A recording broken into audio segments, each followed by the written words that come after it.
Hello there, ladies and gentlemen, and welcome to another episode of WARFRAME Digest 45. Wow, I'm almost hit 50. Today we're going over Devstream 63 and its relevant topics. So, aside from this digest being on time, yay! What did they go over? Let's see, they talked about a laundry list of items that is confirmed to be in Update 18. And from my understanding, it seems like it's really close, especially since they're hyping it so much and they're on the last minute crunches. You can see the team has coffee instead of alcohol. So, yeah, shit's got real, apparently. So, what did they talk about? What is on the confirmed list? They have confirmed that the Archer frame will be in Update 18. That is the Update 18 WARFRAME, the release frame. It is also in the general direction of stealth. It has a very stealth orientated skill set and feel overall, and this is coming from what happened to Stealth 2.0. You'll get a bit of stealth in Archer. That's what they said. Archer's name is currently in Design Council, up for debate. I've thrown my vote in. I really can't say what else is going on in there, just that my vote is in there, and some of the names are kind of iffy, some of them are kind of interesting. We'll see which one's winning. They also talked about the cinematic quest. That's something we've known for a while. The cinematic quest will be coming in Update 18. It is using some keyframe animations, which is the old retro frame-by-frame style, and the new mocap setting that they are using. So there's a mix of old and new in there, and it seems that the team is very hyped and very excited about it, so much that they wish to spill the beans, but they are not, which is odd, especially since Sheldon's there. The login reward system will be coming in, so will be Sniper's rework, stumbling among words. Also, the new charge attack system, or the return of the charge attack system, will be coming in Update 18, along with a new system called Sortie, I don't know, which is going to be a very interesting little mechanic that I'll get onto and in about later. So, they also talked about the Chinese warframes coming in at some point. The Chinese frames currently are two, being Sun Wukong and Naza. Naza is the newer one. It is the Fire Lord of some sort. I don't know my lores very well. And Sun Wukong will be coming in at some point within 18, hopefully. They have been both confirmed to be releasing before the end of the year, so we'll see how that comes along. They did talk about some small details about the frame augments being worked in for Atlas and Equinox, and currently these are the winning 4 for each warframe, so the winning 8 in total. As you can see, Atlas has some very interesting powers, and so does Equinox under her arsenal. And overall, some of them seem very iffy, some of them seem very overpowering. This is not set in stone. At least for Equinox, it's not set in stone. Haha! But they are subjected to change, especially when it comes to name and some of the mechanics, because some of the mechanics are a little bit more challenging and the game doesn't lend itself to it as of right now. They could make it, but it'll be later down the road. We know how that goes. They also talked about new sword stands coming into the single swords, so you can have a new sword stance for your Darkfreack Prime, the Skana, the Cronus, and so on and so forth. The new stance will give a little bit more of a revival to the swords, because they've been flushed out and kind of forgotten, especially since the Mios came out. Oh, the Mios! Anywho, and they showed off some Naza in-game. As you can see, Naza is a very intricate warframe, very bizarre, and this is a still of his powers.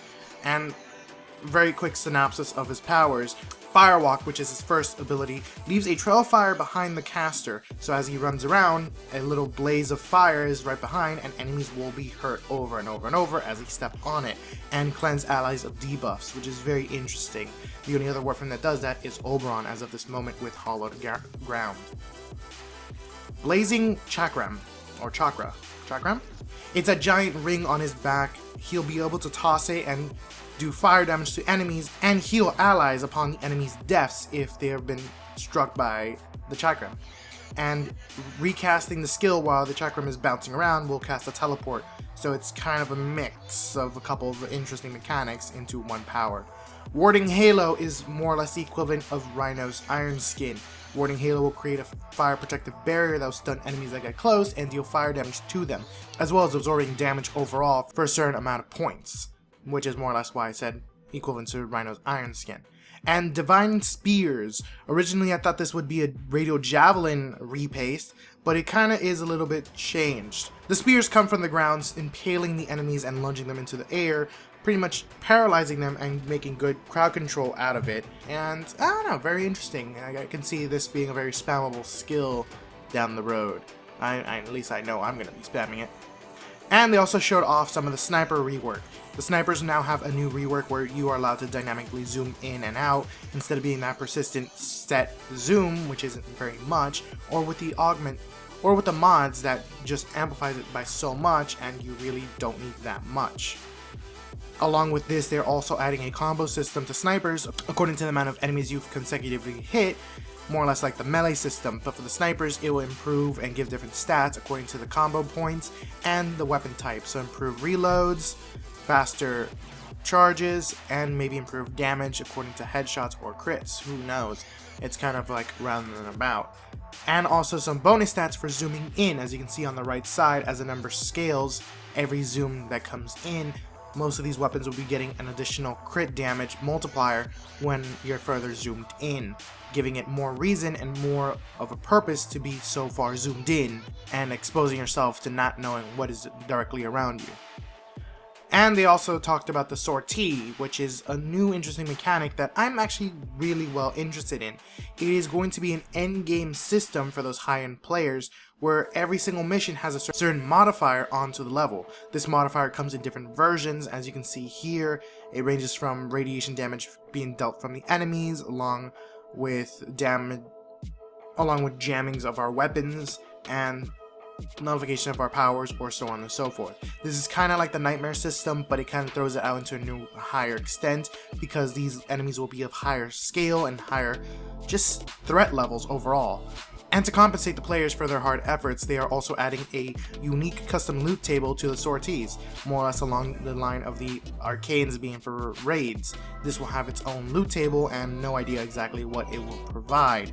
But it is going to be a daily system, so you can do these missions daily, and you can't repeat them over and over and over. So most likely you get 3 missions per day, and they reset every day, to which they said it gives you access to this table 365 days a year, implying you play daily. Aside from that, they also talked about the workshop items, the workshop materials, some bandana, some skins, some weapon skins, Warframe skins, and so on and so forth. And they've shown off a few of them as teases, some of them already in game, and they're just being fitted and actually just properly tuned up for the game's feel and the game's environment and the developer's demands. But these are the winning skins, and the creators of the skins will be getting compensation equivalent to 30% per item. So that's some nice hefty compensation, and it's very rewarding and refreshing to see some more user-generated content provided into the game. That pretty much does it for Devstream 63. They did say one more thing, and there is a teaser clip. This teaser clip is rather small, it's very short, but there are some very interesting details about it, so take it in nice and slow, guys. So until next time, take it easy, have fun, and see you guys in game.